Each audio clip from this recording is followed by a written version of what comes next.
Cathryn Greville is the CEO of the National Association of Women in Construction, which we're going to hear a little bit more about. But Cathryn's here in the studio with me this morning. Good morning to you. Good morning, Hamish. Some very big promises have been made. Can they be delivered?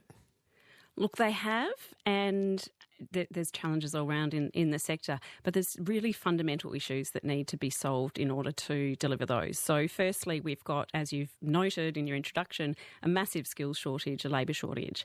And secondly, we've got this question of productivity and innovation that we haven't managed to solve in the construction sector. So just speaking first on the labour shortage, we need over 400,000 more people over the next 5 years in construction generally. And of course, a lot of those people are going to be needed to fix the housing issue and build up that stock. But we as an industry are failing to attract and failing to actually retain people, and particularly women. So we've got an ageing workforce. About a quarter of our workforce are over 55. We're not bringing in enough younger people. We've only got, I think, apprenticeships are down at the moment about 22%, and then those completing apprenticeships are down 15%. And yet we've got this massive high attrition rate. About 8% of our sector actually leaves the sector every year. Which is to do what? To go and do other things. So construction it's not an inclusive industry at the moment, and we're seeing that from NAWIC's point of view in terms of the impact on women. Only about 12.4% of the sector are actually women, and that's lower in trades, about 3.4% in trades. What are the roles that women are playing in the construction industry? Like, is it in every different role? So obviously, I guess when we imagine construction, we imagine a very blokey environment, that's sort of the interaction, I guess, as members of the public that we might have with the construction industry. What are women doing? Look, that is what we are trying to change. So we have women in all roles and all areas, all facets of the construction industry, just not enough. And we really need to be fixing the issue. So, for example... Is it a cultural issue, It is a massive cultural issue. You ever need a builder to do anything, to move out of your way or move their truck? They're can be pretty unfair. Something can be lovely, obviously, some wonderful tradies there, but we've all had those interactions of the group of blokes just not really being very helpful or friendly. Yeah, look, there's a massive cultural issue, and in terms of just what we're expecting in the sector, and we really need to clamp down and actually build a positive culture.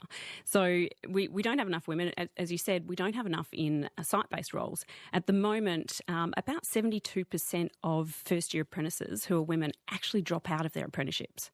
So even when we do manage to attract women to the sector, we're seeing them leaving in droves, and that cannot be explained other than it's a cultural issue. We have a massive retention issue.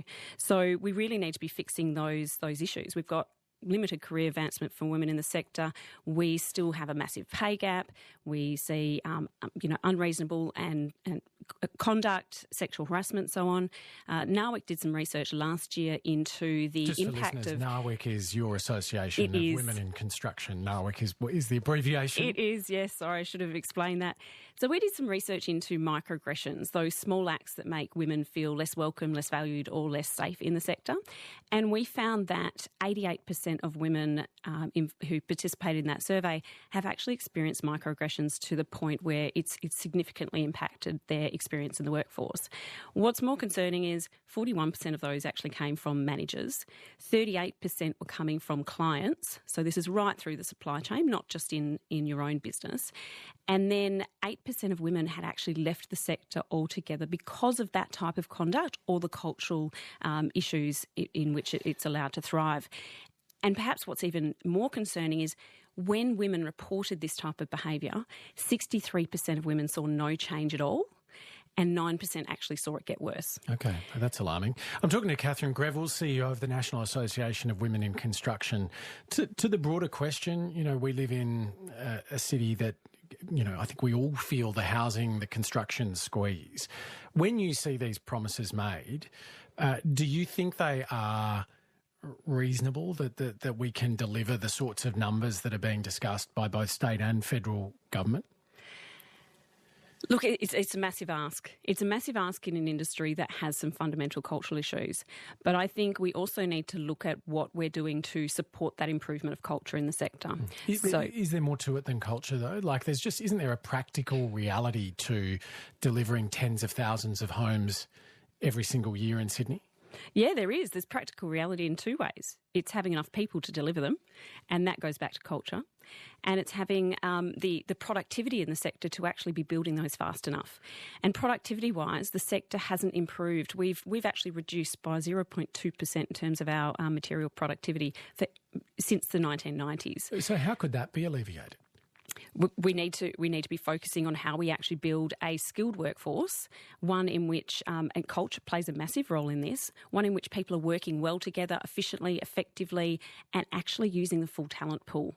And we're not going to have that full talent pool. We're not going to bring in those that come up with innovative ideas and are really keen to be delivering what we need to deliver for the community unless we are looking much more broadly than we currently are. A question on the text line from Romina. She says, couldn't we bring in tradies from overseas on a working holiday scheme, house them in, things that were built, for example, during the pandemic, and prioritise tradies that have extended family here. They could stay with them. Obviously, we know there's a lot of people from the Pacific that would like to come and work in Australia.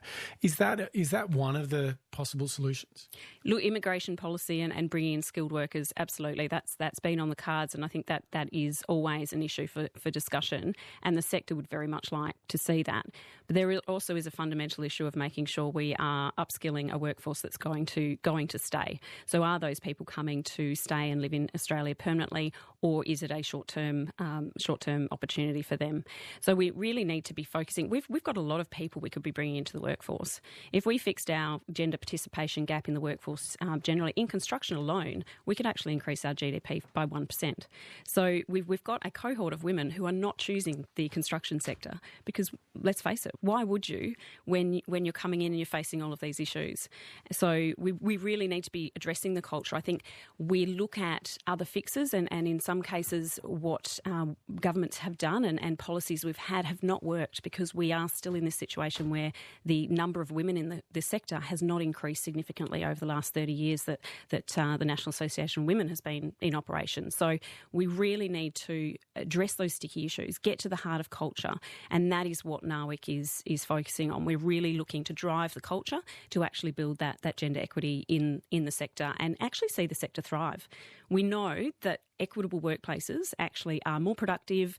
I think there's the statistics showing that they actually make better decisions 87% of the time and make them twice as fast. So going back to productivity and moving things forward and actually building faster, it's all wrapped up. It's part and parcel. It's very much, you can't steer away from, I guess, that difficult, sticky issues around culture.